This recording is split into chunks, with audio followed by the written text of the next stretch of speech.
waggaa dhibban teenyu addunyaa tanarraa waggaa dhibban teenyu addunyaa tanarraa maaliif ittiin boonta jireenya lafarraa waa hundumaa ganne lubbuudhaan dabarraa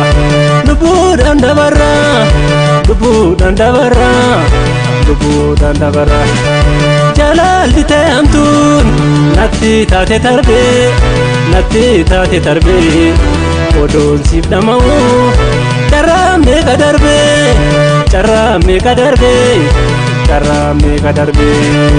yeroo dabarfachuu natti fayyadamte icciitii koo hundaa sirriitti hubatte dureessa filatte kophaatti nagatte akka hambee badaa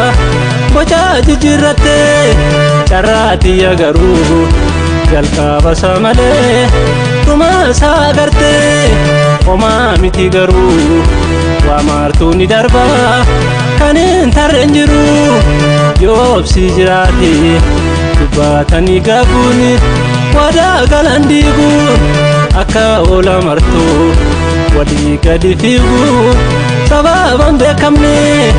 ijaaranii diiguun akkuma uffata kaniif kan jijjiiruun nama jibbisiisa godhee xumurrisa nama jibbisiisa godhee xumurrisa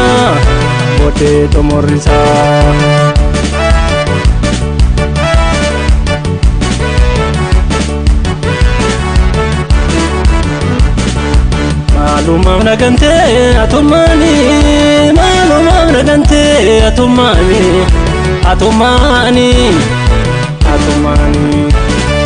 dhuguun goora qabda sirreeffatu sanyiidhaan hin dabru hiyyummaanii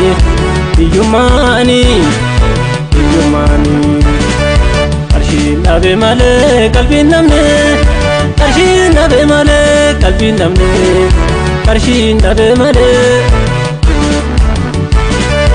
ati nagantullee una olla qabe rabbii waan dadhabne kawaan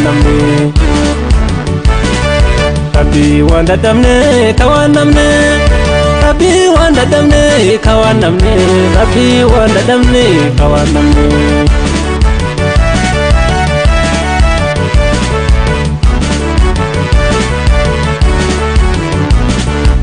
yaanne tasuma gargaar baana jedhee hin raafatamu yoomuun dagatamu waan ani siif ta'e barumsa barachuu sammuun koo dadhabee kaayyooti yaboruu sumaaf jechan nabee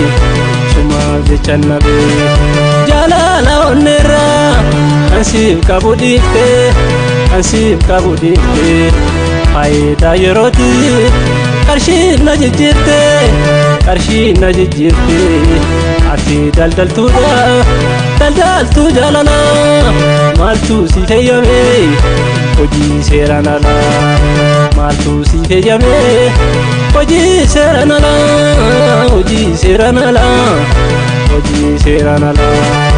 wantuma si godhee badiitti yabaruu barbaade tan dhabee fayyaaf nagaa ta'ee walitti hin deebinu dhakaa gargar cabee irraa gadee kaatti kaaliin muuqa malee maaliif na jibbite mudoo biraan qabu hiyyummaa too malee